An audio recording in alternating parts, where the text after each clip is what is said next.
अब Snell's law का एक बहुत अच्छा एप्लीकेशन हम कर लेते हैं। स्नेल्स लॉ एप्लीकेशन काफ़ी फेमस एप्लीकेशन है, एंड दैट इज़ मिराज। काफ़ी जगह मिराज को टीआईआर से बताया जाता है, जो कि गलत है। मिराज होने का कारण बिल्कुल भी टोटल इंटरनल रिफ्लेक्शन नहीं होता। टोटल इंटरनल रिफ्लेक्शन में बाद में लूँगा, क्योंकि उसके मिराज से कोई ताल्लुक ही नहीं है।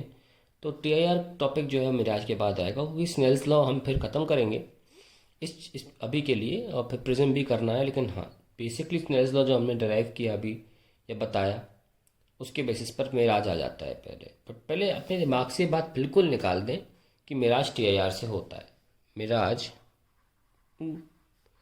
Does not occur due to TIR. References आपको अगर देखने हो ऑथेंटिक रेफरेंसेस, तो आप रेस्निक हैलिडे देख सकते हैं, एच सी वर्मा देख सकते हैं, जहाँ पे मिराज क्लियरली बताया गया है कि it is not because of TIR और it is due to a consequence of Snell's law. Wikipedia में देख सकते हैं कि वहाँ पे भी आपको स्नेल्स लॉ एप्लीकेशन ही बताई गई है।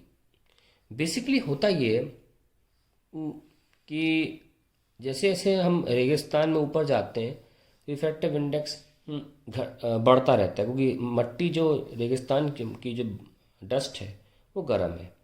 तो ऊपर की लेयर गर्म होगी, लेकिन सैंड की गर्माहट कुछ देर तक ही रह सकती है, फिर धीरे धीरे लेयर ठंडी होने चली जाएगी।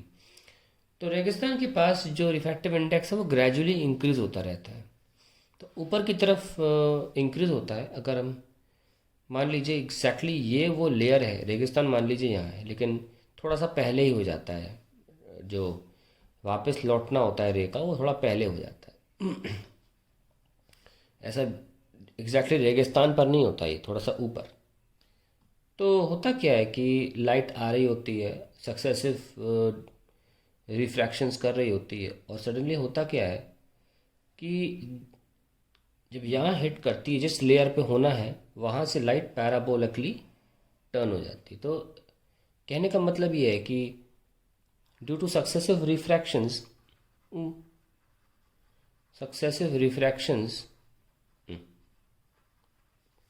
Eight one specific layer, the light ray turns parabolically turns parabolically. तो पैराबोलिक मैं प्रूफ करूंगा अभी डेरिवेशन में।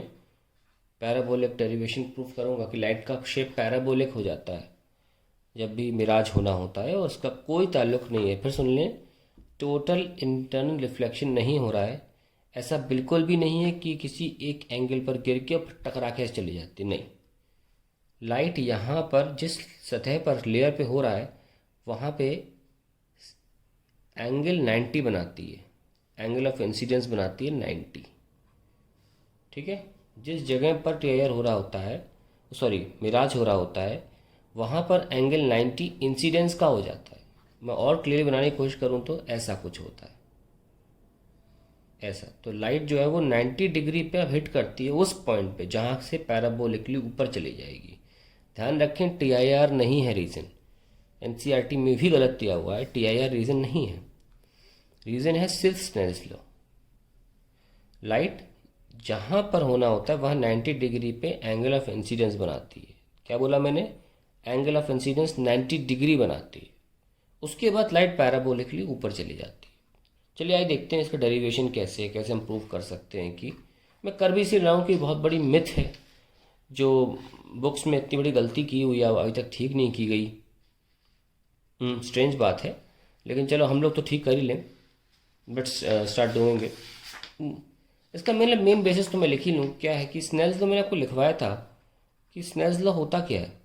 स्नेल्स लॉ होता है product of refractive index of the medium and sine of angle of incidence angle of incidence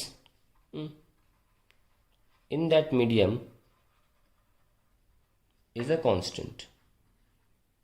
ये लिखवाया था, मतलब अगर ये आपकी लाइट जा रही है, ये एंगल ऑफ इंसिडेंस आई है और यहाँ का रिफ्रैक्टिव इंडेक्स म्यू 1 है, और यहाँ एंगल जो जो यहाँ पर एंगल है वो आर है और रिफ्रैक्टिव इंडेक्स म्यू 2 है, then it means mu 1 product of refractive index of medium and sine of the angle of incidence in that medium is angle of, या लिख सकते हैं sine of the angle with the normal. Okay, ज़रूरी नहीं incidence हो, with the normal in that medium is a constant, यानी कि mu 1 sign आई ये कांस्टेंट है, और यहाँ के लिए लिखना हो तो म्यू 2 साइन आर। ठीक है, इस तरीके से स्नेल्स लॉ को पढ़ें कि product of mu and sine I, तो ज़्यादा सही रहेगा, ना कि mu 2 by mu 1 is sine I by sine R, वैसे नहीं पढ़ना चाहिए। ठीक है, तो इसी का इम्पोर्टेंस हम देखेंगे यहाँ पे, प्रूफ करने में काम आएगा। प्रूफ ऐसा कोई टफ नहीं है, बेसिक है। तो ये वो जगह है जहाँ पर लाइट 90 डिग्री हिट करती है और सारा खेल हो वहीं रहा है, तो ये इम्पोर्टेंट है यहाँ पे हमें स्टडी करना। और ऐसे कुछ हो रहा है तो मान लेते हैं इसके जस्ट ऊपर की लेयर ये है, तो अगर इस लेयर पे रिफ्रैक्टिव इंडेक्स हमारा म्यू नॉट है, म्यू नॉट, और जस्ट ऊपर की लेयर मैंने काफ़ी बड़ा दिखा दिया है, लेकिन जस्ट ऊपर की लेयर का refractive index mu naught plus some constant से अल्फ़ा, और क्योंकि ये डायरेक्शन वाई है और ये डायरेक्शन एक्स होती तो हाइट के साथ लीनियरली रिफ्रैक्टिव इंडेक्स बदल रहा है, लीनियरली इसलिए मैंने अल्फ़ा वाई लिख रहा हूँ। ये अल्फ़ा यूनिट का ध्यान रखिएगा। ठीक है, so my refractive index is increasing as I move up linearly, so distance के साथ रिफ्रैक्टिव इंडेक्स का इंक्रीमेंट आप देख सकते हैं कि यहाँ म्यू नॉट है, यहाँ mu naught plus alpha Y है, और यहाँ पर एंगल ऑफ इंसिडेंस जो है लाइट का, वो आप देख सकते हैं कि ऐसे देखा जाए तो थीटा है, और यहाँ पर एंगल ऑफ इंसिडेंस 90 है और यहाँ पर रिफ्रैक्टिव इंडेक्स म्यू नॉट है। ठीक है, चलिए आगे बढ़ते हैं। तो applying Snell's law for these two layers,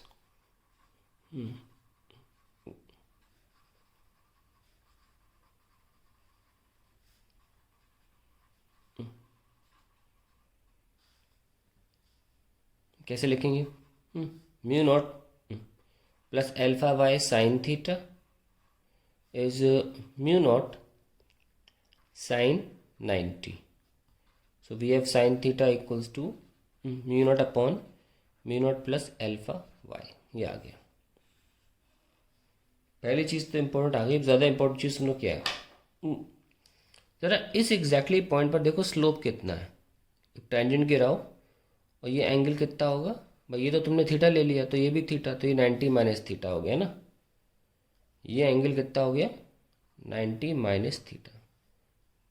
तो स्लोप कैसे निकालते हो भाई, स्लोप तो इसी एंगल से निकलता है ना।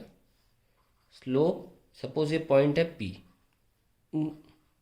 एट P, तो ये एंगल लेना पड़ेगा ना, tan 90 माइनस थीटा। इस एग्जैक्टली इस जगह पर स्लोप कैसे निकालते हो, dy बाई डी एक्स, क्योंकि स्लोप का मतलब ही dy बाई डी एक्स होता है। I can also write cot theta, बचपन में सीखा है ना हमने, dy by D X, and then again I can bring into tan theta by writing dx by dy। ये इम्पोर्टेंट स्टफ मैं यहाँ पे कर रहा हूँ, बहुत ध्यान सुनिएगा। अब आप साइन थीटा लिख चुके हैं, जल्दी से आप अपने ट्रायंगल में आइए और tan थीटा निकालिए। क्या है म्यू नॉट, और ये है mu naught plus alpha Y, तो ये वाली क्वांटिटी नीचे कैसे लिखोगे, क्योंकि हमको tan थीटा लिखना है, mu naught plus alpha y का स्क्वायर माइनस म्यू नॉट का स्क्वायर, हो गया। So we can write d x by d y equals to mu naught upon mu naught plus alpha y का square minus mu naught square. So d x by d y is equals to mu naught open करिए, mu naught square plus alpha square y square plus 2 alpha y mu not minus mu naught square, ये cancel. एक बात और सुनिए, ये alpha बहुत छोटा होता है, ये बहुत ज़्यादा बारीक इंक्रीमेंट होता है, तो यहाँ लिख लेते हैं where this alpha is very small, alpha is very small, तो उसका स्क्वायर तो और स्मॉल हो जाएगा, तो हम ये टर्म हटा सकते हैं। So I get d x by d y is equals to mu naught upon square root of 2 alpha y mu naught. So I have removed alpha square term, this is what I have got. अगले page पे चलते, so we have d x by d y is equals to mu naught upon 2 alpha mu naught into y. Now you can see that I have mu naught, I have 2 alpha में सब constant है, तो मैं लिख सकता हूँ d x by d y is some constant upon square root of y. ऐसा नो, अब इंटीग्रेशन कर लेते हैं, d x is equals to k 1/स्क्वायर root of root y into d y. अब करें integration, x is equals to k 1/स्क्वायर root of y d y. Square root of y d y का integration कैसे होगा भाई, 1/√y को लिख सकते हैं हाफ, है ना, और फिर फॉर्मूला लगा सकते हैं -½ +1 minus half plus 1। So we get plus का स्क्वायर रूट और नीचे प्लस का हाफ तो ऊपर आ जाएगा, तो इसको लिख सकते हैं 2√y, तो x आ जाएगा 2√y, और we can also write it as x square is equals to 4ky। Now we see that we have got a parabola equation, हम इसे कंपेयर कर सकते हैं x square is equals to 4ay से ना, हमें एक पैराबोला इक्वेशन मिल जाती है, और ये प्रूफ करता है इस बात को कि लाइट की ट्रैजेक्टरी जो होगी वो पैराबोलिक होगी।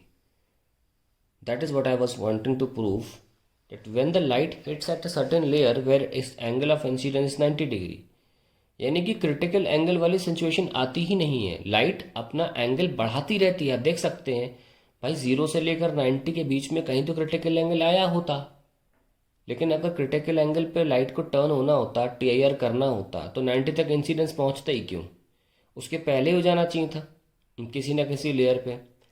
ये एप्लीकेशन स्नेल्स लॉ का है।